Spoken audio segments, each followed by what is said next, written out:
مساء الخير عليكم. بعد الهزيمة القاسية والفضيحة اللي عملها لنا الكوكي، ما لقيتش غير المشهد ده من مسلسل ريا وسكينة يوصف بيه حال النادي المصري. المشهد ده بين صلاح عبد الله وأحمد ماهر.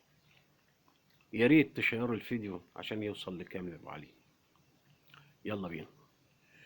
تصدق يا عرابي؟ هتصدق إن شاء الله إن الكوكي طلع هه هه أوي. أنا ما أكلش من الكلام ده عبد الرزاق، لا. كل يا عربي واملى بطنك. الكوكي امبارح اخد 4-1. اتعمى امبارح، بقى واقف في الملعب يكاكي. اللعيبة اتعدت منه وبقت فراخ بيضة.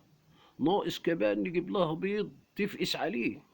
يعني معنى كده مش هنخش المربع الذهبي، ولا ذهبي ولا فضي ولا حتى بلاستيكاوي. حال اللعيبة ما يطمنش.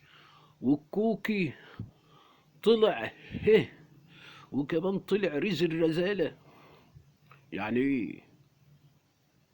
مش هناخد كاس الرابطة، ولا رابطة ولا فكة ولا محزبة.